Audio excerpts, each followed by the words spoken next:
Bonjour à tous, bienvenue dans cette nouvelle vidéo du Club du Mercredi. Vous le savez, nous avons repris à l'occasion de ce confinement, de ce deuxième confinement, nos entretiens d'actualité, nos entretiens politiques avec diverses personnalités. Et aujourd'hui, nous avons le plaisir de recevoir Stanislas Berton. Stanislas, bonjour. Bonjour Maxime. Stanislas, cela fait un moment que nous nous étions promis de dialoguer ensemble sur la chaîne du Club du Mercredi. Nous voulions le faire d'une façon différente de base. On devait le faire avec des moyens techniques un peu meilleurs et puis surtout sans être forcément à distance. Et je tenais à vous recevoir parce que vous avez un parcours particulier. Stanislas, vous êtes entrepreneur dans le fond puisque vous avez déjà créé une entreprise. Vous avez créé un jeu vidéo qui s'appelle, si nos auditeurs veulent le retrouver, il est en vente sur Steam, je Oui, crois. qui s'appelle VS Kickers, ouais, tout à fait, les botteurs de fesses. Et en plus, profitez-en si ça vous intéresse, parce qu'il y a spécialement en promo ce week-end, il y a une promo sur les jeux de combat sur Steam et il est dedans. Ah bah alors fantastique, donc la vidéo sera publiée pour le week-end, donc comme ça on aura l'occasion de le télécharger. Donc vous êtes créateur de jeux vidéo, vous avez participé, c'est juste pour dire que vous avez fait plein de choses de votre vie jusque-là, vous avez participé à la 61e édition du Festival de Cannes en 2008, vous êtes auteur de 2 livres qui s'appellent Être français, lettre à ma sœur, et donc votre dernière publication, L'homme et la cité, que j'ai là, que vous avez la gentillesse de m'offrir, voici, et que je recommande à chacun de lire. Si vous voulez vous renseigner d'ailleurs, chers auditeurs, sur ce livre, vous êtes passé chez André Berkoff et chez Charles Gave notamment pour en parler, également sur TV Liberté, chez Martial Bild. Donc je renvoie nos auditeurs vers ces extraits, ces passages. Par ailleurs, on peut vous lire sur votre blog stanislasberton.com et sur Twitter. Stanislas, je n'ai rien oublié, c'est bon? Non, non, c'est bon, c'est assez complet. Ok, bon, bah parfait. Alors, l'actualité est chargée. On a des événements qui se succèdent en France comme ailleurs dans le monde, aux États-Unis notamment. Et il y a quand même une tendance de fond qui se dégage de tout ça depuis au moins une grosse dizaine d'années. Vous allez pouvoir préciser ça. C'est le sentiment qui nous anime d'une séparation progressive, mais de plus en plus appuyée par les crises qui émergent, et notamment en point d'orgue par la crise du Covid, d'une séparation entre les élites et le peuple. Et je me demandais, est-ce que, selon vous, la thèse de Christopher Lasch, la révolte des élites, est vraiment pertinente aujourd'hui? Est-ce qu'on est en plein dedans? Est-ce que vous pouvez nous donner votre avis là-dessus, s'il vous plaît? Oui, oui, tout à fait. Bah, vous avez cité à l'instant Christopher Lasch, qui était un des premiers à mettre en avant cette thèse dans son livre La sécession des élites. Et je crois qu'on est en effet en plein dedans. Alors après, il faut toujours prendre un peu de recul, c'est-à-dire qu'il y a toujours eu une tension entre le peuple et les élites. On en reparlera d'ailleurs probablement un peu plus tard dans l'émission. Mais cette sécession, elle a été aggravée, comme vous l'avez dit très justement, ces dernières années. Et moi, ce qui me semble déjà intéressant, c'est de comprendre qu'est-ce qui s'est passé, pourquoi il y a eu cette sécession. Et ce qui est intéressant, c'est que les causes, en fait, sont pas forcément évidentes, c'est des effets indirects. Et ça, vous avez juste oublié de le dire dans ma présentation, c'est que je me suis beaucoup intéressé à tout ce qui est risque systémique et tout ce qui est effet de second ordre. Et c'est toujours intéressant de voir que un événement a souvent des conséquences imprévues, ce qu'on appelle des externalités. Et pour moi, la sécession des élites est la conséquence de deux éléments majeurs. Le premier, c'est l'augmentation en fait, du nombre de personnes qui vont à l'université, la création d'une classe éduquée. Alors ça, c'est pas moi qui l'ai trouvé, c'est Emmanuel Todd qui a été un des premiers à en parler. J'ai vu aussi récemment une interview de quelqu'un qui s'appelle David Goodhart qui a écrit là-dessus. Et en fait, l'idée, c'est qu'autrefois, il y avait que 10% d'une classe d'âge qui arrivait à aller à l'université. Donc en fait, il y avait une proportion de gens, une élite, une vraie élite en plus, parce que c'était beaucoup plus sélectif. Et cette élite n'était pas coupée du peuple, puisqu'elle ne pouvait pas former une classe en soi. Elle était diluée, si vous voulez, dans la population. Et avec l'accès massif à l'éducation supérieure, vous vous retrouvez avec 30-40% d'une population qui se retrouve à faire des études supérieures. Et donc, c'est ce que dit Emmanuel Todd. En fait, cette population se constitue en tant que classe et formant une proportion élevée, donc de l'ordre de 30-40%, elle ne peut plus que se parler qu'à elle-même. C'est-à-dire qu'autrefois, les élites qui étaient peu nombreuses étaient obligées de parler au peuple. Là, on a 30-40% des gens qui peuvent vivre en vase clos et en fait constituer une classe en tant que telle et en fait produire des choses culturelles pour eux, vivre dans le monde, un monde clos pour eux-mêmes. Et en fait, ça a conduit, donc c'est ça qui est intéressant, c'est qu'on a un événement qui est l'accès massif à l'éducation supérieure qui commence dans les années 60 à peu près, 60-70, et on arrive progressivement à cette sécession des élites, des gens qui forment une classe à part et surtout qui commencent à se dire qu'elles sont supérieures à tous ces gens qui n'appartiennent pas à cette classe, entre guillemets, éduquée. Donc ça, pour moi, ça c'est le premier point, et c'est quelque chose que j'entends pas vraiment souvent, la conséquence de cet accès massif à l'éducation supérieure. Et donc, ce qui m'amène aussi au deuxième point, c'est le développement des techniques et des moyens de communication. Parce on est arrivé avec la mondialisation, notamment moyens de communication, Internet, développement du transport aérien, avec la possibilité pour les élites des pays, notamment occidentaux, en fait, d'abolir les limites nationales. C'est-à-dire qu'autrefois, si on remonte même jusqu'à l'époque voilà, pré-industrielle, l'élite, un noble, il était ancré dans son territoire, il était allé à Paris, c'était toute une aventure. Donc il était lié à son domaine local et aller à la capitale, au centre du pouvoir, c'était déjà un événement en soi. Mais aujourd'hui, avec l'avion et Internet, les élites ont une illusion, et on reviendra parce que c'est une illusion, l'illusion qu'en fait, les élites de tous les pays peuvent se parler entre elles. Je n'ai pas retrouvé la citation, mais je l'avais entendue. Quelqu'un qui disait, un représentant de l'intelligentsia française, qui disait qu'aujourd'hui, une élite parisienne se sent plus proche d'une autre élite de New York ou de Tokyo que de son propre citoyen, de son pays, du paysan picard, de l'agriculteur lorrain. Donc en fait, il y a eu une mise en parallèle des élites, notamment occidentales, de l'Allemagne, de la France, des États-Unis, et en fait, qui forment une classe, une hyperclasse, qui non seulement se pense en tant que classe, mais en plus qui transcende les barrières nationales pour former une classe cosmopolite. Donc pour moi, il y a ces deux facteurs qui expliquent la sécession des élites, l'accès massif à l'éducation et les moyens de communication et de transport qui ont permis de créer une classe, enfin en tout cas une classe mondialisée. Oui, alors même que l'accès finalement aux études supérieures ne donne pas forcément naissance à une élite intellectuelle. C'est vraiment une élite sociologique, ou du moins c'est un groupe de personnes qui se définit lui-même comme étant l'élite, mais à qui on n'a jamais transmis la légitimité de pouvoir se dire l'élite. Oui, oui, absolument. Et ça on va bien sûr, on va On en va y reparler. revenir tout à On l'heure, hein, va en c'est très revenir tout important à l'heure. Ouais, d'en ouais. parler.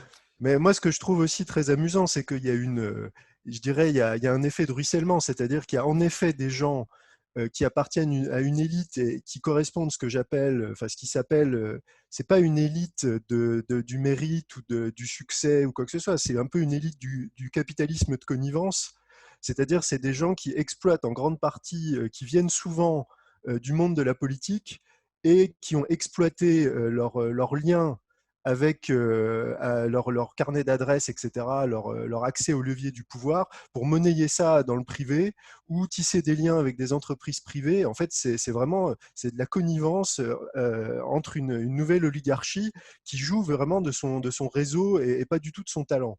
Donc ça, c'est le premier point, c'est la constitution de cette élite. Mm. Et ce qui est intéressant, c'est que dans cette élite, il y a quelques gens qui sont au sommet, mais il y a une grande partie de gens, ce que Taleb appelle les intellectuels mais idiots, qui sont des gens qui pensent qu'ils font partie de cette élite parce qu'ils sont, entre guillemets, ils appartiennent à cette classe, mais ils ne sont pas avec les décideurs et ils suivent en fait l'impulsion qui est donnée par ceux qui sont en haut de la pyramide. Et en pensant qu'en se comportant comme leur maître, ça leur donne, ça leur fait partie de l'élite. Et ce qui est intéressant, vous l'avez dit très justement, c'est que c'est purement sociologique et culturel, parce que en reprenant, on va le voir, on va en parler, hein, les thèmes économiques, politiques, par exemple, le combat avec au niveau de l'Amérique de Trump, il y a ceux que Hillary Clinton appelle les déplorables.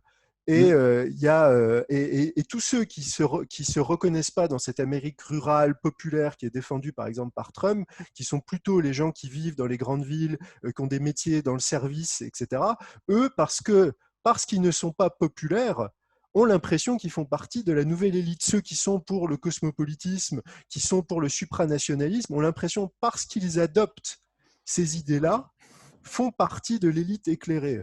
Mais c'est toute la thèse du dernier livre de Jérôme Sainte-Marie sur la sociologie des votes en France, qui dit que justement, il y a deux classes de personnes aujourd'hui qui votent, et c'est comme ça qu'on doit envisager le futur politique français. C'est que la classe moyenne, qui va être celle qui fera basculer les futures élections, a tendance aujourd'hui à adopter les mêmes attitudes que la bourgeoisie et la haute bourgeoisie à laquelle elle aimerait appartenir, et donc qu'elle singe politiquement finalement, mais qui, le jour où elle comprendra que adopter les mêmes votes, les mêmes attitudes n'est en réalité pas dans son intérêt, la classe moyenne se retournera et ira vers les intérêts populaires. Et donc là, à ce moment-là, le peuple reprendra le pouvoir et sortira du mépris que la bourgeoisie lui fait subir.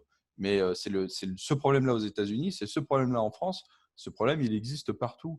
Et vous avez tout à fait raison de dire que, oui, en fonction des emplacements géographiques et en fonction de la sociologie, eh bien, on reproduit des comportements et on aimerait se croire membre de cette élite alors que finalement, on ne l'est pas du tout. Et que l'élite, c'est 2% de personnes. Et ça ne peut pas être 40% de personnes, par définition. Ouais, exactement. Oui, mais moi, ce que je trouve aussi à la fois fascinant et à la fois extrêmement inquiétant, c'est qu'on a pour la première fois une élite qui s'est construite, en tout cas psychologiquement et culturellement, en opposition au peuple. C'est-à-dire que tout ce qu'aime le peuple aime son pays, le nationalisme c'est dangereux, Mm. le peuple a une identité, a une culture, il faut la nier, il faut la dissoudre, on est tous des citoyens du monde, le peuple est attaché à ses traditions, à ses coutumes, voilà, à son terroir, à même sa gastronomie, son art de vivre. Au contraire, il faut prôner le multiculturalisme. Et en fait, on a vraiment cette scission parce que même autrefois, même des élites, et même on peut retrouver ça dans des textes même de gens de gauche, par exemple des textes de Jaurès, qui étaient des gens qui étaient des élites et qui étaient pas forcément extrêmement nationalistes, mais qui avaient un amour du peuple et un amour de leur pays. Et aujourd'hui, le simple fait d'aimer son pays et d'avoir une identité, c'est psychologiquement et culturellement un marqueur contre lequel s'est construit l'élite. L'élite veut abolir les nations, veut abolir les identités. Elle pense qu'en faisant ça, elle est éclairée, elle a dépassé, elle est dans la logique de progrès, elle a dépassé c'est ce que disait avec un souverain mépris BHL ou d'autres, ses camarades, c'est le français, le bidochon, avec son pinard, ce saucisson, qui aime son pays, ça c'est ringard. Et ça, c'est incroyable. On est arrivé dans une situation où l'élite se construit en opposition au peuple. Absolument. Et pour poursuivre votre propos, j'avais noté par anticipation cette phrase de Bertolt Brecht, qui est bien connue: puisque le peuple vote mal, il faut dissoudre le peuple, pour reprendre les notions de dissolution que vous évoquiez tout à l'heure. Et puis deux faits très récents. Hein, vous regardez le dernier tweet de Jean-Michel Apathy à propos du PRCF, qui est quand même un parti, c'est une sorte de petite antenne du Parti communiste français, qui est ultra-patriote et qui est favorable à la sortie de la France de l'Union européenne. Jean-Michel Apathy vient à traiter les membres du PRCF de fascistes aujourd'hui, juste parce qu'ils ont un amour de la France et qu'ils le revendiquent. Donc, premier point. Deuxième point, Christophe Barbier qui appelle maintenant à repousser Noël au 25 mars. On en est à ce point-là parce que, de toute façon, Noël, c'est quelque chose aussi qui est négociable. Tout est négociable aujourd'hui et l'identité du peuple français est négociable. Mais en fait, dans le passé, vous avez évoqué Jaurès, par exemple, bon, on avait des élites qui étaient en place, mais c'était des élites qui avaient un minimum, après on peut retravailler politiquement, mais qui avaient un minimum peut-être de bienveillance quand même, et qui avaient un minimum surtout d'intellect, et qui savaient tenir leur place, et qui n'étaient pas aussi arrogantes que les élites que nous avons actuellement.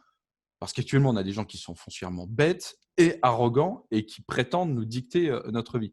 D'où vient cette arrogance? Vous parlez beaucoup du concept de skin in the game dans vos écrits. Est-ce que vous pouvez nous l'expliquer? Est-ce que vous faites un lien entre ce que vous appelez l'absence donc de skin in the game et l'arrogance des élites actuelles? Oui, absolument. C'est le problème, c'est que le skin in the game, c'est jouer sa peau. C'est un concept qui a été popularisé par le philosophe et mathématicien Nassim Nicolas Taleb, et j'en parle beaucoup dans mon livre. Ces concepts sont extrêmement intéressants et influents. Et en fait, ce qu'il dit, c'est qu'il faut toujours jouer sa peau, c'est-à-dire qu'il ne faut jamais prendre une décision sans être exposé à ses conséquences. Et ça, en fait, c'était une loi qu'on retrouvait dans l'histoire, c'est-à-dire que, par exemple, les rois ou les généraux étaient sur le champ de bataille, étaient dans la mêlée, étaient parfois même ceux qui étaient en premier dans la mêlée pour foncer sur l'ennemi. Je pense par exemple à Alexandre qui fonce sur Darius, voilà, avec son cheval. C'est même des rois qui sont capturés, etc. Les chefs d'entreprise, voilà, quand un chef d'entreprise faisait faillite, il perdait tout. Il y a eu vraiment des faillites spectaculaires. Et donc ça s'est perdu aujourd'hui. On est des gens qui sont purement dans la prise de décision, mais sans être exposés aux conséquences. Donc les conséquences économiques ne les touchent pas, les mauvaises décisions, par exemple, on voit ce qui s'est passé, par exemple, on a voulu neutraliser des dictateurs, que ce soit Saddam Hussein, que ce soit Kadhafi en Libye, au nom de la démocratie, mais on a vu qu'on a détruit des pays, et notamment dans le cas de la Libye, on a cassé le verrou, parce que la Libye, c'était le verrou de l'Afrique qui empêchait l'Afrique subsaharienne de se déverser sur l'Europe. Et donc, en cassant ce verrou, on a ouvert les problèmes de crise migratoire et en plus de prise de contrôle par l'islam radical, par les milices djihadistes, etc. Et donc, ces gens ne sont pas du tout exposés aux conséquences de leur acte. Et même aujourd'hui, on va même plus loin que ça. C'est que même quand il y a des cas avérés de malversation, de fraude, de corruption, ils ne sont absolument pas inquiétés, ou en tout cas, ils sont mis au placard pendant 5-6 mois, on ne les voit plus, et après, ils reviennent à des postes de complaisance, etc. Il y a par exemple un des très bons livres que je conseille à nos auditeurs, de Vincent Jauvert, qui est un journaliste français, qui a écrit 2 livres, qui s'appellent Les Intouchables d'État et Les Voraces, où il détaille de manière extrêmement documentée la corruption et l'absence absolue de conséquences pour les élites françaises. Et je pense que c'est vrai pour toutes les élites, mais c'est encore plus vrai pour les élites françaises parce qu'il y a une concentration du pouvoir à Paris et il y a une endogamie absolue dans les milieux, c'est-à-dire que ces gens-là vont à l'école ensemble, se marient ensemble, travaillent ensemble et viennent tous du même monde, ce qui accroît la collusion. Oui, mais Stanislas, regardez, il faut aussi un moment qu'on interroge le peuple français. Parce que, certes, ces gens ne jouent pas leur peau, mais en même temps, quand vous avez quelqu'un comme Alain Juppé, qui est condamné à faire de la prison, qui part au Canada, qui revient et qui se retrouve candidat aux élections présidentielles en 2017 et pendant un bon moment favori des sondages, avec des gens qui quand même, ils trouvent quand même des gens pour aller tracter pour lui dans la rue et faire campagne pour lui, il y a quand même des questions qui se posent. Quand vous avez Laurent Fabius qui baigne jusqu'au cou dans l'affaire du sang contaminé, qui n'a jamais été réellement condamné pour ça et qui se retrouve président du Conseil constitutionnel aujourd'hui, bon, bah certes, on est un petit peu scandalisé, on en discute certainement au repas de famille le dimanche, mais ça ne va pas plus loin. On ne met en place aucune action pour dire non, mais là, c'est pas possible. Donc, le peuple est également, sans aucun mépris en disant le peuple, parce que vous et moi en faisons partie. Hein, le peuple, c'est ce qui subit quand même l'influence des élites, mais on est quand même très passif face à la situation. Oui, c'est vrai, mais alors c'est le problème, c'est quel est le contre-pouvoir?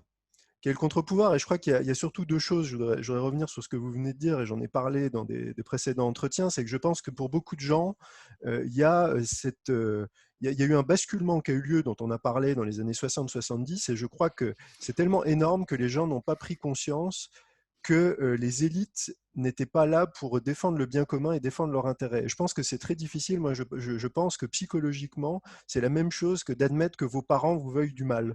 C'est très difficile d'admettre que les gens qui sont censés vous protéger, qui ont même, je veux dire, engagé leur vie, fait un choix de carrière, de profession, de servir le bien commun, en fait, ont dévoyé cet engagement et pour le mettre uniquement à leur profit. Et d'autant plus dans un pays comme la France, où on a quand même, la France, c'est cette belle phrase qui dit que c'est un État qui a construit une nation. Donc la France a été construite par des grands serviteurs de l'État. On pense à des gens comme Richelieu, comme Colbert, même De Gaulle qui disait encore il y a 50 ans aux futurs hauts fonctionnaires de l'ENA, enfin aux élèves de l'ENA, il leur disait, c'est une phrase que je trouve extraordinaire, il leur disait, vous avez fait le choix de servir la plus haute fonction de l'ordre temporel qui soit, servir l'État. Donc De Gaulle concevait ça encore il y a 50 ans comme presque rentrer dans un ordre religieux. Servir l'État, c'était presque devenir un moine au service de la France. Donc je pense que les Français ont grandi, ont une tradition historique de cette idée de désintérêt, de service de l'intérêt général, et ont du mal à imaginer qu'on puisse dévoyer cet engagement. Et je voudrais aussi terminer sur ce point, c'est qu'en France, on a quand même une tradition de faction des élites. Il y a eu la fronde, il y a toujours eu une révolte des parlements. Et autrefois, celui qui était censé être l'arbitre entre le peuple et les élites et remettre les élites et faire en sorte que les élites se tiennent à carreau, c'était le roi. C'était Oui, c'est son, juste. c'était son rôle. Il y avait cet arbitre entre le peuple et les élites qui était censé être celui qui défend l'intérêt général. Et quand les élites allaient trop loin, il était théoriquement, et d'ailleurs il n'a pas toujours réussi à le faire, il était censé intervenir et un peu remettre chacun à sa place. Et aujourd'hui, il n'y a plus cette autorité qui anthropologiquement, et j'en parle dans mon livre, a structuré la France. Et du coup, les élites sont en roue libre, parce qu'il n'y a plus personne pour les recadrer et pour avoir cette autorité qui a du recul par rapport à leur action. Absolument, absolument. C'est vrai qu'on leur laisse les mains totalement libres. Et puis, bah, de toute façon, vous prenez le président de la République actuelle, c'est quelqu'un qui en est issu et qui le revendique haut et fort. Donc, forcément, elles sont libres. Oui, Bon, qu'est-ce qui tout va à se fait. passer? Elles vont Ouais. elles vont se calmer d'elles-mêmes ou il va se passer un événement majeur pour peut-être leur faire prendre conscience qu'il est temps de changer?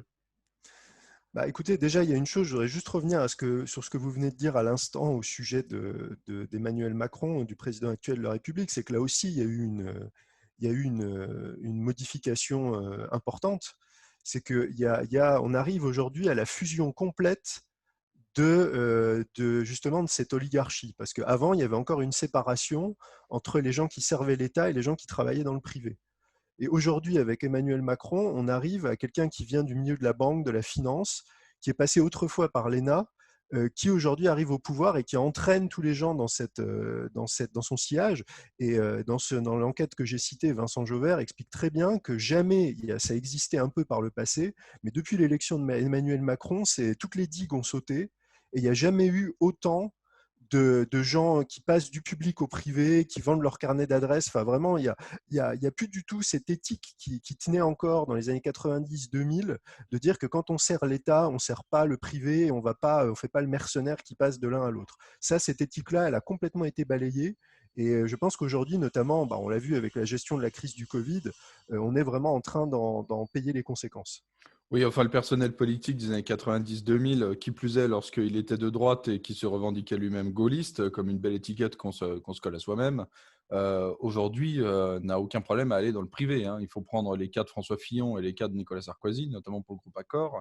C'est assez flagrant quand même. C'est-à-dire que là, c'est le dernier président de la République UMP et son dernier Premier ministre qui sont passés servir les intérêts du privé. Donc à partir du Oui, moment où vous avez ça, tout le monde peut passer dans le privé, hein, sans problème, hein. Quand vous avez oui, du oui. général Pierre de Villiers qui va vendre ses conseils au groupe Boston aux États-Unis et qui derrière vient faire la tournée des plateaux, certainement avant de se déclarer candidat à la plus haute fonction française, bon, voilà, c'est vrai que c'est une digue qui a sauté et finalement on a l'impression que ça dérange personne et c'est accepté, c'est une pratique commune, quoi. Ah Voilà. oui, absolument, absolument. Même Édouard Philippe qui est passé chez Atos pour conseiller sur les radars. Bref. Bref. Alors oui, il y a quand même quelque chose, et on en parlait tout à l'heure, qui est assez choquant aussi, c'est qu'on se laisse marcher dessus par une élite qui est... Ah, vous avez un bruit de fond, Stanislas? Je ne sais pas si... Ah oui, c'est bon. Ouais, bon, ça va disparaître. On a quand même quelque chose qui est choquant, c'est que cette élite qui nous marche dessus n'a jamais semblé être aussi bête. Elle est foncièrement très médiocre. Comment se fait-il qu'elle puisse être aussi médiocre? Ah oui, alors ça c'est un grand sujet pour moi, c'est la formation des élites.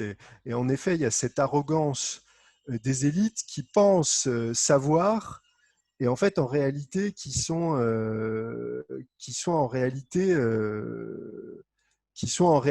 très ignorantes. Alors moi, je pense que c'est lié en grande partie d'une part à leur formation et d'une part à leur mode de sélection. Et moi, je peux en parler beaucoup plus librement parce que je suis passé, enfin, j'aurais pu partir sur cette voie qu'on appelle la voie royale où on passe par la prépa, les grandes écoles, etc. Et en fait, je me suis rendu compte que ce qu'on apprenait était complètement bidon, notamment sur le plan économique, et nous préparait pas du tout à faire face aux réels et aux problèmes réels. Et c'est pour ça qu'après, j'ai vite dévié pour créer mon entreprise et travailler dans le monde de l'entreprise, où on a quand même un peu plus une culture du résultat et on est beaucoup plus sanctionné, justement, jouer sa peau que dans le monde factice de la bureaucratie et des soi-disant écoles d'excellence françaises. Et donc, il y a deux choses. C'est que d'une part, c'est la méthode de sélection. C'est-à-dire qu'en France, vous êtes sélectionné sur quoi? Sur votre capacité à mémoriser des connaissances, d'ailleurs, qui souvent n'ont aucun intérêt réel, et votre capacité à les recracher. Et en fait, c'est un exercice, on en parlait récemment avec Charles Gave, c'est un exercice de domestication. C'est-à-dire que vous ne choisissez pas les gens, les vrais leaders, qui sont des gens combatifs, qui sont audacieux, qui prennent des risques, qui ont un caractère. Vous sélectionnez des gens qui sont par ailleurs intelligents, avec quand même certaines capacités intellectuelles, il ne faut pas le nier, mais qui sont dociles, qui sont prêts à assimiler des tonnes de connaissances, souvent inutiles, sur les bancs de l'école pendant des années. Et après, c'est à ces gens-là que vous confiez les leviers du pouvoir. Et d'ailleurs, je pense que ça vous est sans doute déjà arrivé de le faire. Il faut lire les comptes rendus des jurys de concours de l'ENA pour voir l'ampleur du désastre. C'est-à-dire que les gens qui sélectionnent les futurs énarques disent eux-mêmes que ce sont des gens sans relief, formatés de A à Z, incapables de penser par eux-mêmes. Chaque année, c'est un jeu de massacre. Et ça continue. Je veux dire, la tendance n'est jamais inversée. Mais comment s'en étonner, puisque tout le système scolaire en amont prépare les gens et sélectionne sur ces critères-là. Si vous osez sortir du rang, je veux dire, vous êtes sanctionné, vous avez des mauvaises notes, vous n'allez plus, donc les accès aux grandes écoles vous sont formés. Ensuite, n'ayant pas les diplômes qu'il faut, bah, vous n'avez pas accès aux responsabilités, etc. Donc en fait, il y a tout des gens qui sont éliminés du système. En fait, c'est ça, c'est un vrai processus de domestication à l'envers, c'est-à-dire enfin de sélection à l'envers, c'est-à-dire que les gens qui pourraient être les meilleurs sont éjectés du système et on garde que les plus dociles, les plus soumis et les plus mous. Pour ceux qui veulent rire un coup, il y a encore mieux que ces comptes rendus-là. Il y a les vidéos des concours d'éloquence des grandes écoles françaises qui sont disponibles sur YouTube, où vous voyez le physique des gens qui passent pendant un quart d'heure derrière le pupitre. Vous voyez leur physique, leur gestuelle. Au-delà du fond du propos, vraiment, c'est la forme. C'est sidérant et vous dites, c'est pas possible que ces gens-là, demain, incarnent la France. Voilà, vous passez après Clovis, après Louis XIV, après Napoléon, après Charles de Gaulle, et il y a Jean-Augustin, 40 kilos, 1,70 m. Enfin, ça va pas du tout, quoi. Et c'est vrai qu'instinctivement, vous vous dites, ce type-là, c'est pas l'élite de mon pays. Ce type-là, il va pas prendre de décision pour moi. Et pourtant, comme vous n'êtes pas au courant, c'est ce gars-là qui décide pour vous. Oui, absolument. Et alors moi, ce que je trouve d'autant plus, vous avez raison. Moi, j'ai eu l'occasion d'échanger avec quelqu'un qui formait à l'ENA, enfin qui intervenait sur un sujet très spécifique, très technique à l'ENA. Et elle était sidérée par le manque de connaissances, mais du monde réel, c'est-à-dire comment ça se passe dans les gens. C'était des problématiques, par exemple, de, de garde d'enfants, etc. Et comment ça se passe quand la police vient vous chercher la nuit, quand un enfant est en danger. Et cette personne m'a dit, il tombait des nues, il ne pensait pas que ça se passait comme ça, il pensait, je ne sais pas, que tout se passait sur dossier, que aller chercher un enfant dans sa famille, voilà, ça peut poser des problèmes, il y a des problématiques à gérer, et que derrière la décision bureaucratique, il y a des gens, des policiers, des travailleurs sociaux qui doivent intervenir dans des situations très très compliquées. Et eux tombaient des nues, pensaient que c'est dans le monde réel, ces choses-là n'existaient pas, et elles disaient, ce qui inquiétait cette personne, c'est que leur seul objectif à l'ENA aujourd'hui, je ne sais pas comment c'était avant, c'est réduire les inégalités. C'est leur obsession, tout doit être fait pour réduire les inégalités. Ils sont formatés à 100% là-dessus. C'est pas comment on va créer de la richesse, comment on va s'assurer que les Français soient en sécurité, comment on va développer la puissance française. C'est comment réduire les inégalités et, si possible, en faisant de la dépense publique et en créant des commissions, des mécanismes bureaucratiques qui coûtent beaucoup d'argent à l'État français pour résoudre ces problèmes. Voilà, c'est simple. Et donc, forcément, le meilleur moyen de résoudre les inégalités, c'est en faisant un nivellement par le bas. C'est plus pratique. Et Exactement. c'est ce qui s'applique à faire Exactement. depuis 30 ans. Voilà, et ce nivellement par le bas, s'applique également à eux, puisque ce que je trouve fascinant avec ces gens, c'est leur niveau d'ignorance qui n'est proportionnel qu'à leur arrogance. C'est-à-dire que, et c'est impossible pour eux d'imaginer qu'il y a des choses qu'ils ne savent pas, parce qu'il y a tout un pan de la connaissance qui leur a été fermé. Et bon, ça se voit dans plusieurs sujets. Bon, déjà, souvent, ils ont une très très faible culture historique. Mm. Ils n'ont aucun recul, ils ne connaissent pas du tout ce qui s'est passé, même l'histoire de leur propre pays. Il y a par exemple dans le cas, tout ce qui touche à l'anthropologie, à la culture, il y a une méconnaissance totale, il y a cette idée, ils plaquent toujours des concepts et des idées qui sont propres à l'Occident, à la culture française sur les autres cultures. Ça se voit parfaitement dans le cas de l'islam. Moi, je compte plus les fois où j'ai des discussions avec des gens qui pensent que l'islam, c'est juste un christianisme avec des mosquées. qui n'ont pas du tout compris que c'est un système anthropologique, culturel complètement différent, même qui ne conçoivent pas que dans l'islam, il n'y a pas de séparation du temporel et du spirituel, ce qui est permis en France par la laïcité qui elle-même découle du christianisme. Enfin, toutes ces choses-là, ils les ignorent et ils refusent même d'accepter qu'ils les ignorent. Moi, j'essaie d'en parler une fois avec quelqu'un, un élu, qui m'a dit, mais de toute façon, islam et christianisme, c'est la même chose, hein, c'est des religions. Hein. Ouais.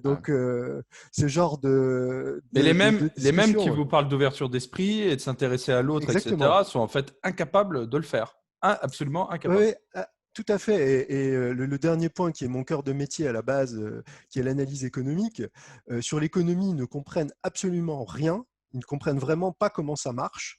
Ils ont une vision, et on en parlera peut-être après, sur tout ce qui touche à la contraction énergétique, les problèmes d'énergie qui sont centraux. Ça, ils n'ont toujours pas compris comment ça fonctionne, alors que bon, il y a quand même un volume d'éléments assez important, même des gens aujourd'hui en France comme Jean-Marc Jancovici qui essaient de vulgariser ça. Et ils ne comprennent absolument rien. Ils continuent à penser que on est dans un monde où il faut de la croissance, l'emploi va revenir. Ils ont toujours pas compris ce qui est en train de se passer. Ils comprennent rien sur le plan sécuritaire et sur le plan des problématiques liées à l'islam. Ils comprennent rien sur l'économie. Et donc, ça fait par exemple 40 ans qu'ils essayent de résoudre la question du chômage structurel et ils n'ont toujours pas compris comment ça fonctionne et pourquoi ce chômage structurel est là. Et donc, ne comprenons pas comment ce phénomène se produit, ils n'ont aucune chance de pouvoir le résoudre. Oui, mais du coup, il y a quand même quelque chose qui est également choquant, là, pour le coup. C'est d'un côté, vous avez cette élite qui a une phase, je dirais, d'intelligence qui est en perte constante. D'année en année, ça diminue et ça ne va pas s'arranger puisque bah, maintenant, le bac, on le distribue. Donc, derrière les études supérieures, c'est la même chose. Hein, à l'occasion de cette crise sanitaire, ça va devenir de pire en pire. Donc, leur intelligence va diminuer. Et après, vous avez une base de personnes qui, certes, n'est qu'une minorité pour l'instant. Il faudrait qu'on puisse la quantifier. C'est difficile parce que beaucoup restent sous les radars. Mais il y a une base de personnes, dit dans notre camp, entre guillemets, avec toutes les nuances qu'il y a, mais au sein du peuple, qui en a marre et qui s'éduque par lui-même, qui se reprend en main et qui est bien plus avancé intellectuellement que les dites élites. Pour autant, on a la sensation qu'on bute contre un plafond de verre, on n'arrive pas à prendre leur place. C'est à peine si on les chatouille. Comment ça se fait? Ouais, alors ça c'est en effet c'est un vrai problème et vous avez entièrement raison. Il y a beaucoup de gens qui se forment par eux-mêmes. Moi, ça a été mon cas et d'ailleurs souvent avec un haut niveau. Et il y a une chose aussi que je veux dire, c'est que les élites françaises pêchent une fois de plus par leur anthropocentrisme, c'est-à-dire qu'elles sont très peu comparées aux élites étrangères. Je peux vous dire que quand on a travaillé à l'étranger et qu'on a un peu voyagé et qu'on a eu l'occasion de se frotter à des élites d'autres pays, que ce soit les Russes, que ce soit même les Anglais, les Américains, certains pays asiatiques, on voit clairement le fossé qui existe entre les pseudo-élites françaises et les élites des autres pays et on comprend pourquoi la France se déclasse. Et juste pour terminer sur ce que vous disiez sur la chute du niveau, moi j'ai vu un élément très intéressant récemment où le niveau baisse, mais le niveau baisse pour tout le monde. Et vous avez absolument raison de le dire. Et par exemple, il faut savoir qu'aujourd'hui, le niveau du fils de cadre de 2017, c'est le même niveau de celui de l'ouvrier de 1987. Hmm. Donc, il faut voir qu'il y a eu cet effondrement du niveau. Et je suis d'accord avec vous entièrement sur la capacité de créer une nouvelle élite. Ça, c'est pour moi l'enjeu majeur de la France de 2020, c'est créer cette nouvelle élite. Bah, Alors, je me permets juste pour le mot oui, pour rire, mais notre ami Stéphane Edouard a retweeté hier, je crois, un tweet d'une jeune femme qui disait un acte d'humilité en 2020, ce qui vous rappelle l'humilité, jouer une édition de Trivial Poursuite de 1984.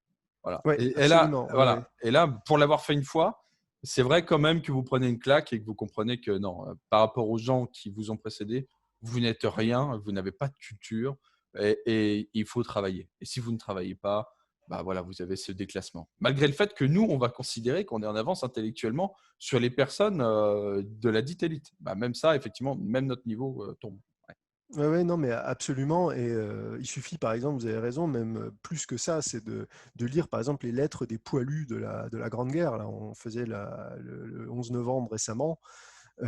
Quand on lit des gens qui avaient, voilà, qui savaient à peine lire et écrire, enfin, qui n'avaient même pas été au lycée et qui ont cette finesse dans l'expression, la syntaxe est juste, c'est écrit dans un français qui est absolument remarquable, que même les journalistes d'aujourd'hui n'utilisent plus. On dit, mais quel peuple on avait quand on voit le pauvre gars qui était dans sa tranchée, qui avait peut-être fait 5 ans ou 6 ans d'études à tout casser, comment il écrivait avec une finesse et une précision, c'est en effet quelque chose qu'on a perdu. Ça, je suis entièrement d'accord avec vous, et je suis entièrement d'accord avec vous sur le fait qu'il faut travailler. Il faut lire, ça je le redirai jamais assez, il faut lire, lire, lire et relire, il ne faut pas se contenter. Aujourd'hui, il y a quand même une culture de l'écran, on est dans une société qui est une société de plus en plus de l'oral et de l'image plutôt que de l'écrit, et ça on le sait qu'il y a énormément de travaux en neurologie ou au niveau cognitif sur le sujet qui disent qu'une civilisation qui est seulement dans l'oral et dans l'image est une civilisation qui dégrade ses capacités cognitives. On a besoin de lire, on a besoin de travailler avec ses mains, on a besoin d'écrire à la main, on a besoin de manipuler de la matière, et le fait qu'on est dans un monde de plus en plus virtuel et de plus en plus détaché du monde naturel, parce qu'on vit dans les villes, on fait tout par des écrans, par l'informatique, par le numérique, on ne touche plus de la matière, ça contribue à dégrader significativement nos capacités cognitives. Et par exemple, on sait que pour les enfants, mettre un enfant devant un écran, c'est dégrader ses capacités cognitives de façon significative. Idéalement, il ne faudrait pas d'écran avant 7 ans. Ah bah, il faut lire l'excellent livre de Michel Desmurget, TV Oui, Lobotomie, sur ce sujet. Et puis La fabrique du crétin numérique qu'il a sorti l'année ouais, dernière. du crétin Voilà. digital, oui, Bah, absolument. Ouais, ouais. digital, voilà. Ce sont deux livres vraiment essentiels pour le comprendre. Alors bon, même si on dit, bah oui, effectivement, les écrans, c'est mal, et puis on y passe quand même 10 heures par jour devant. Et ça, c'est aussi un point intéressant, c'est que notre niveau baisse, alors même que quoi que nous fassions dans notre journée, nous avons accès, grâce à Internet aujourd'hui, à la culture. Vous baladez en ville, vous pouvez prendre un podcast avec vous. Même au travail, en réalisant des travaux, vous pouvez écouter une émission, un vieux podcast en fond.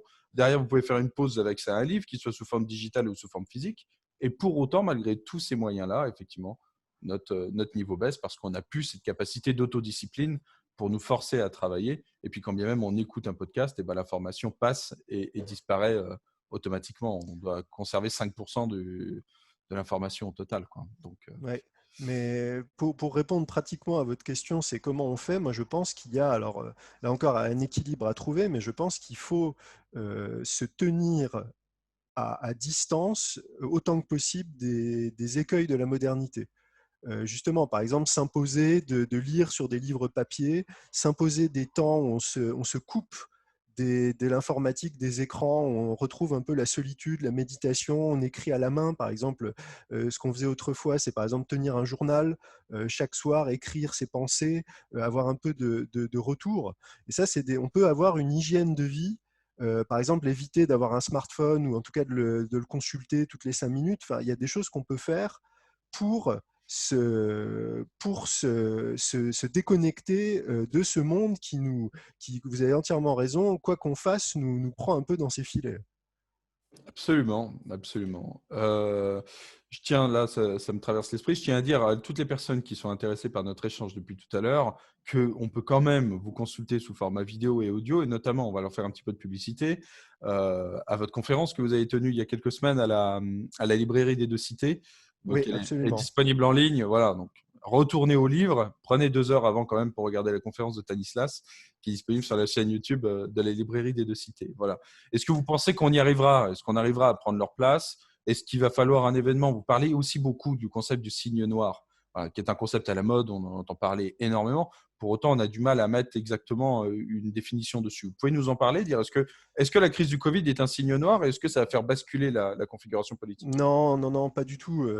Déjà, même Taleb lui-même, donc, qui a popularisé, enfin, développé et popularisé ce concept, l'a dit, le fait, le Covid n'était pas du tout un signe noir, puisque vu l'augmentation des échanges et la configuration de la mondialisation, c'était qu'une question de temps avant qu'il y ait une épidémie qui se diffuse aussi massivement. Et d'ailleurs, lui-même, dès les années 2010, il en parle déjà dans son livre en 2008. Il est écrit noir sur blanc, on peut retrouver les extraits sur Internet, du fait qu'une pandémie se développera et passera par les aéroports qui sont des vecteurs, enfin par les avions qui sont des vecteurs de contamination. Et lui-même avait été contacté dès 2010 par des pays comme Singapour ou Taïwan pour les préparer à une pandémie. Donc, et eux, quand le Covid a frappé ou quand il y a eu le SARS avant, ont juste sorti les plans qu'ils avaient développés avec Taleb. Donc, c'était pas du tout là encore, ça montre la nullité absolue de nos élites, parce que les pays qui ont été épargnés par le Covid s'étaient préparés 10 ans ou 12 ans à l'avance à ce genre, en ayant consulté les plus grands spécialistes mondiaux, et donc étaient prêts. Mais donc, c'était pas du tout un signe noir. Et moi, je pense que de toute façon, même si il y avait un effondrement, les gens qui ont le pouvoir ne lâcheront pas le pouvoir, quoi qu'il arrive, parce que de toute façon, on en a un peu parlé au début de notre entretien, et je voudrais revenir là-dessus, c'est que de toute façon, ils pensent qu'eux ont la légitimité, qu'ils sont le bien avec un grand B, et que tous les populistes, tous ceux qui aiment leur pays, tous ceux qui aiment la nation sont des obscurs nazis rétrogrades qui représentent le mal. Et donc, on est dans une dimension presque religieuse, c'est-à-dire aller vers la grande dissolution des identités. C'est presque la grande parousie finale, c'est le jugement dernier où tous les hommes vont être sauvés par le multiculturalisme, etc. Donc, je pense que de toute façon, ils ne lâcheront pas le pouvoir. De toute façon, l'exemple parfait, c'est ce qui s'est passé aux États-Unis, où vous avez tous les médias internationaux qui étaient à fond derrière Biden, qui plus est les médias français, qui sont encore distingués par leur objectivité et leur capacité au pluralisme, et où les journalistes pleuraient de joie en apprenant l'élection de Biden, où Anne Hidalgo a fait sonner les cloches à Paris à 17h en apprenant que Biden était élu et en lui souhaitant Welcome back America en anglais dans le texte sur Twitter. C'est extraordinaire. Pour reprendre ce que vous disiez tout à l'heure sur les élites parisiennes qui sont plus proches des élites de New York que du paysan landais, quoi. C'est incroyable. Incroyable où nous en sommes. Donc, si c'est pas ça, finalement, cette crise-là qui va pousser un changement de paradigme, est-ce que, et ce serait une de mes dernières questions, parce que c'est un thème qui est cher pour vous, la contraction énergétique, est-ce que ce que vous appelez la contraction énergétique, et je vous demandais, s'il vous plaît, de nous expliquer en 5 minutes ce que c'est, est-ce que ce phénomène pourra à terme faire changer le paradigme politique ou est-ce que ça aussi, ce ne sera pas suffisant? Alors juste pour expliquer ce que c'est que la contraction énergétique, et je développe vraiment cette idée dans mon livre, toute la partie qui est consacrée à l'économie et parle de ça. En fait, c'est simple, c'est qu'il y a cette idée qu'en fait, la plupart des modèles économiques sont faux, puisque l'économie, c'est de l'énergie et des ressources naturelles. Et en fait, depuis toute notre civilisation industrielle, elle a été construite sur des énergies fossiles et l'exploitation de ressources naturelles qui, à l'époque, quand on a commencé, donc au 19e siècle, étaient tellement abondantes qu'elles semblaient infinies. Et en fait, on s'est rendu compte aujourd'hui, avec 200 ans plus tard, 200 ans d'exploitation plus tard, que ce n'est pas le cas, qu'il y a des limites à ces ressources, à cette énergie, et donc que ça va passer des limites à la croissance. Et ça, c'est un rapport qui a été fait par des dynamiciens des systèmes dès les années 70 du MIT, qui s'appelle les limites de la croissance, Limits to Growth. Donc on a eu quand même 40 ans d'avertissement. Et en fait, nos élites, justement, n'en ont pas tenu compte et au contraire, ont fait un contresens total. On pensait qu'il fallait aller de plus en plus dans la consommation, de plus en plus dans l'augmentation de population. Et en fait, le problème qu'on a aujourd'hui, c'est qu'on est dans des sociétés qui sont surdimensionnées par rapport à nos besoins énergétiques. C'est-à-dire que pour donner un exemple, c'est en gros, vous avez construit une maison quand vous aviez beaucoup d'argent avec 15 pièces, et en fait, vous vous rendez compte qu'aujourd'hui, vous n'avez plus les moyens d'entretenir cette grande maison, mais le problème, c'est qu'il y a de plus en plus de gens qui viennent y habiter. Donc, vous voyez la problématique qui se pose. Donc, c'est des sujets qui sont assez techniques, qui demandent un petit peu de se former dessus, parce que ce n'est pas des choses qu'on peut trouver, des fois, il y a des choses qui sont même assez contre-intuitives. Et donc, c'est pour ça qu'il faut faire là au score un travail pour se former là-dessus. Et c'est un sujet qui est passionnant, et ce qui va arriver, c'est que les gens vont se rendre compte, Ça passe merci, notamment par ce livre, hein. ça passe, je pense que ce qui va arriver, c'est que les gens de plus en plus vont prendre conscience que les soi-disant élites leur ont menti à tous les niveaux. Ils s'en rendent compte sur l'insécurité, ils s'en rendent compte sur le vivre ensemble, ils s'en rendent compte sur, on leur promettait par exemple que l'euro, l'Europe, ça allait apporter la croissance, tout le monde allait vivre heureux, il y aurait des rivières de lait et de miel qui allaient couler sur tous les pays européens. On s'est rendu compte que ce n'était pas le cas. Et là, ils vont se rendre compte que ce qu'on leur a dit, c'est-à-dire le retour de l'emploi, de la croissance, de notre mode de vie, est un pur mensonge.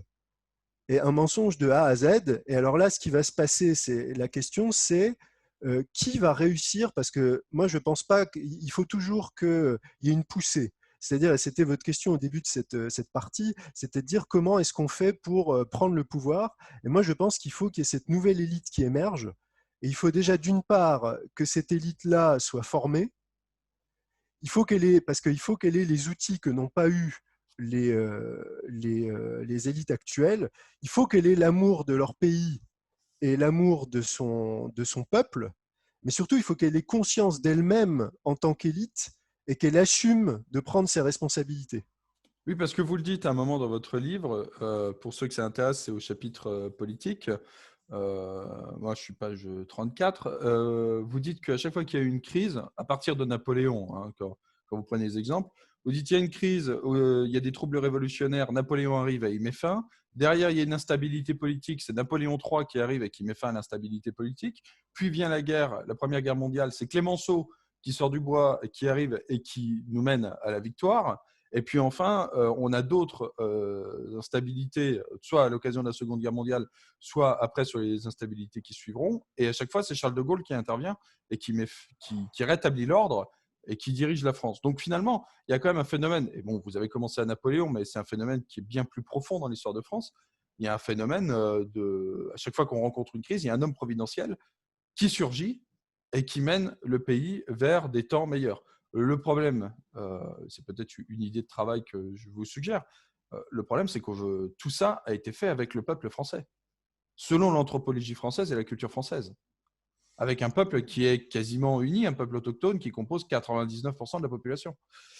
Est-ce qu'aujourd'hui, c'est encore faisable, sachant que, enfin, on n'a pas de pourcentage du peuple autochtone restant, mais il est un petit peu plus dissolu qu'il ne l'était au 19e siècle. Oui, absolument. Mais après, ça, il y a deux questions dans votre propos. C'est que la question, c'est en effet, est-ce qu'on peut encore faire société? Et là, par exemple, on le voit parce que Jérôme Fourquet, dans son livre remarquable, dit la France n'est plus une nation, c'est un archipel. Mm. Donc, c'est déjà ce problème. Et on voit notamment, là, c'est de façon manifeste aux États-Unis, qu'il y a une vraie scission de la société avec deux camps qui ne se parlent même plus. Il n'y a même plus d'idée d'être transpartisan. C'est vraiment deux conceptions du monde et de l'existence qui se font face. Alors en France, c'est pas encore aussi polarisé, mais on y va. Et après, il y a la question en effet, du fameux homme providentiel qui va venir. Alors, il faut qu'il soit à la fois Jeanne d'Arc, à la fois Napoléon, à la fois De Gaulle. Ça fait beaucoup pour un seul homme. Ouais. Et, c'est compliqué. Et même la question, c'est si cet homme-là arrivait aujourd'hui, est-ce que les Français le soutiendraient? Est-ce que les Français, parce qu'il ne faut pas se mentir, la situation aujourd'hui est tellement dégradée qu'elle va imposer des mesures radicales. Est-ce que les Français sont prêts à assumer ce retour de l'autorité? Parce que d'un côté, les Français demandent l'autorité, mais sont-ils prêts à voir ce que ça donne, la vraie autorité, quand elle est en action? Parce que l'autorité en action, c'est pas on est 15 autour de la table et on discute et c'est consensuel. C'est on tranche, on décide, on avance. Ça peut être parfois brutal, ça peut être parfois même injuste, mais l'important, c'est le résultat. Donc, est-ce que les Français qui demandent de l'autorité sont prêts à voir le retour de la vraie autorité? Et la question, c'est est-ce qu'on est encore capable de faire l'union du pays? Est-ce qu'il y a encore des gens qui sont capables de se retrouver au-delà de certaines divergences politiques sur quelque chose qui nous dépasse et qui est la France? Stanislas, est-ce que vous avez quelque chose à ajouter ou est-ce que nous pouvons mettre fin à notre entretien? Bah, écoutez, à vous de me dire si vous avez encore Moi, une question à me poser. non, on a, pour à mes yeux, on a exploré tout ce que je voulais voir avec vous. Peut-être pour terminer cet entretien, bah, rappeler à nos auditeurs que effectivement votre conférence est en ligne, que sur les États-Unis, tiens, on leur fait un petit peu de pub en même temps. Nos amis de Radio Lorraine Enragée viennent de recevoir David Toscher dans leur émission spéciale élection américaine. David Toscher qui a écrit Vers les États-Unis, qui est un auteur lié au cercle Aristote, à qui nous passons également bonjour. Pierre-Yves Rougiron en particulier, qui a beaucoup œuvré aussi pour la constitution de la nouvelle élite de notre camp. Et puis, Stanislas, nous, on peut retrouver vos travaux donc, sur votre blog, sur Twitter, vous êtes extrêmement actif. Donc voilà, on invite chacun à vous suivre sur Twitter. La conférence sur YouTube, vos passages médiatiques, que ce soit TV Liberté, Sud Radio et auprès de Charles Gave. Pour l'instant, ce sont vos seuls passages, si je ne dis pas de Oui, bêtises. enfin, on peut les retrouver. Il y a une rubrique média sur mon site où Ah bah tous mes voilà, passages parfait. médiatiques sont recensés. Et je voudrais terminer sur mon livre, puisqu'on parlait de former les élites. Ce livre, je l'ai écrit justement parce que c'est ça mon objectif, c'est je voulais donner tous les outils conceptuels et toutes les connaissances nécessaires à cette nouvelle élite et proposer dans un format synthétique. Voilà, parce que c'est ce qui est vraiment bien fait avec votre livre, hein, L'homme et la cité, c'est que, bon là, forcément, nos auditeurs ne peuvent pas le voir, mais en fait, c'est une succession de petits articles thématiques qui vous disent, en quelque sorte, ce qu'il faut penser en synthèse de chacune des questions qui nous animent aujourd'hui. Et donc, vous avez les billes nécessaires intellectuelles pour construire votre pensée, mais en même temps, vous ne vous perdez pas dans des chapitres longs de 50-60 pages dans lesquels, une fois que vous arrivez au bout, vous en avez oublié le début. Donc là, c'est vraiment une pensée synthétique et efficace, et on retrouve finalement le comportement d'entrepreneur qui était le vôtre et qui sera à nouveau le vôtre. Je pense sous peu. Une petite actualité aussi personnelle, vous êtes en cours de rédaction d'un nouveau livre, on entendra à nouveau parler de vous dans peu de temps. Ah oui, très bientôt. Et là, je suis en plein dedans et je pense que ça va beaucoup parler à tous ceux qui nous écoutent et qui se demandent qu'est-ce qu'on peut faire concrètement justement pour retrouver notre pays. Bon, bah voilà, parfait. On va se quitter sur ce bon mot de Pierre Boutan que j'aime à citer. Tous ceux qui ont annoncé la mort de la France ont le point commun qu'elle les a tous enterrés. Donc on garde un petit peu d'optimisme et on continue le combat. Stanislas, à très bientôt et je vous remercie d'avoir accepté cet entretien. Au Ben, revoir. merci beaucoup à vous, Maxime. À bientôt. Abonnez-vous à la chaîne, n'oubliez pas la cloche.